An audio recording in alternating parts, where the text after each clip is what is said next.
By the end of this video, you'll have the exact roadmap and tools to create self-growing, independent functioning teams. Imagine that there's no more management required. You just give your team clear KPIs and goals, and they turn it into reality by the end of the quarter. How fast would you be able to grow your business? How would your life and business change? Now, that's exactly what we'll be diving into today. We'll be going into in depth on 4 tools in 5 steps to create self-growing teams, which need a maximum of 5 minutes of management a day. Now, really quickly, this is me. My name is Menno Wieringa, and in the past 4 years, I scaled 3 online businesses to over $1 million a year. For example, this one, which I took from zero to a run rate of 2 million a year in just 9 months. And this business is the one that I actually completely automated by implementing the principles that we'll be going over in this video. Or, for example, this business, a B2B consulting firm, which I scaled from 0 to 200K a month in just 90 days. Now, currently, I'm keeping myself busy with helping online entrepreneurs scale and sharing what works for me and my clients here on the internet so that you can grow together with my clients. Okay, enough about me. Let's talk about self-growing and self-managing teams.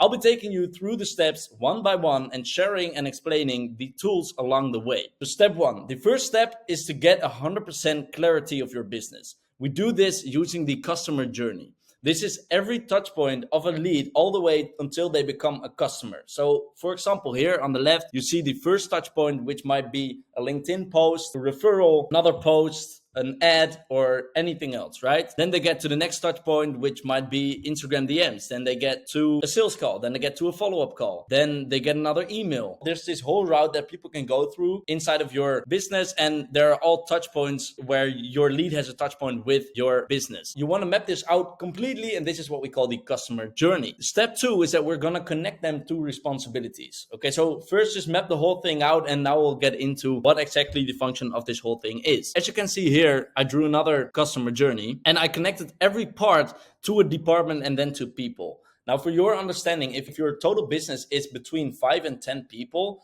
you don't necessarily need the layer of departments in between there. You can just skip that and get it straight to people. Some people like yourself are probably in different departments as well, so it might get a little bit confusing.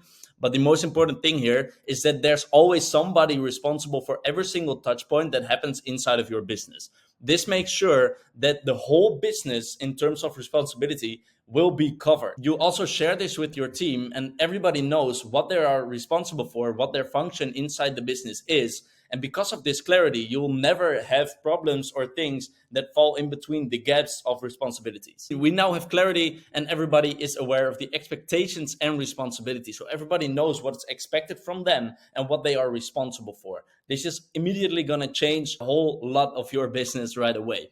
Now, step 3 is that we're going to have to create a clear pathway for the team to execute on. In order to get your team to work, now your team is clear. So your business is worked out, your team is worked out, you know exactly who is doing what inside of the business and everything is covered. Now it's important that we get to the third step, which is create a pathway for the team to execute on so that they know at all times what they need to do in order to move the needle forward inside of your business and in order to meet up to the expectations that you have of them. That's what we call strategy, right? A pathway of execution is a strategy. I have a tool which is very clear and easy way of portraying this whole strategy for everybody inside of your business. So as you can see here, let me just dive into it and explain it to you. I call this the roadmap. And what you do is, as you can see here, for every department, we have a certain amount of steps, which are either green all the way until red. Now, if we would zoom into this whole roadmap, we would see that all of the lines from left to right are tasks, things that people are building on to increase the value of the company and increase efficiency, increase lead flow, increase closing rate, increase anything. For marketing, for example, this might be building a new funnel. For delivery, this might be building a new course or building new relationships. Okay, for leadership, it might be to recruit new people, and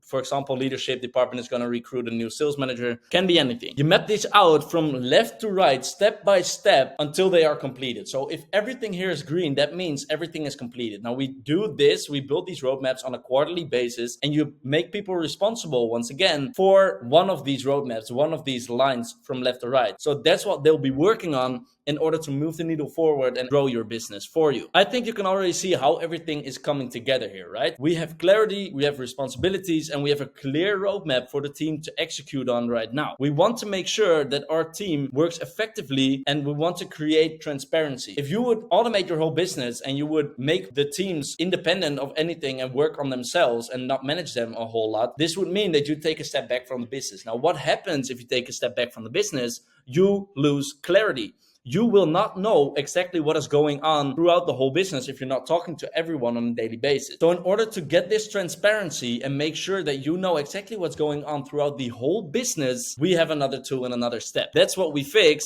in step 4, Master in Management. This is the system that'll increase team output by an insane amount, and in the meantime give you 100% insight into everybody's workload, goals, and planning. So it's one system where everybody works and where you can see exactly what everybody's doing. This is also the system that's gonna eliminate every form of micromanagement inside of your business forever. So here's Mastery in Management. From left to right, you see 5 different strokes in which we have all different sort of things. So I'll just be diving into it and explain it to you. You can build this, by the way, in any sort of software. You can build it in Notion, Monday, Asana, wherever you want. As long as there's a Kanban there, you can build it there. So from left to right, we have week goals, backlog of the week, to do, doing, and done. Now, to do, doing, and done is on a daily basis. So at the beginning of the day, you put everything you need to do that day and you're going to do and execute on that day, you put it in to do. Then when you're doing a certain task, you move it to doing. And when it's done, you move it to done. The 3 right columns on the whole thing are on a daily basis, and you know exactly here what everybody in the team is doing at that moment, what everybody has done that day so far, and what everybody still has to do on that day. And then the first 2 columns, week goals and backlog of the week, they are a bit different. So in the week goals, you basically put all your week goals. So everything you want to have executed on, you want to have completed by the end of the week, you put in here. Throughout the week, you can complete those goals, and by the end of the week, hopefully everything is done. A big part of why this works so effectively and why this makes people work harder and more efficiently is because there's an accountability part in this whole system. So every week on Monday, you discuss your week goals with your team. Once again, if your team is between 5 and 10 people, you can probably put your whole business inside of one of these. If you're scaling up, you want to make one of these for every department, except for sales departments because they don't really work effectively in this particular system. We have a different system for that. What you want to do is on Monday, you go through the week goals. And if somebody puts in 2 week goals and they're not a lot of work, other people in the team will be like, yo, I think you can do more. Can you also do this? Can you also do that?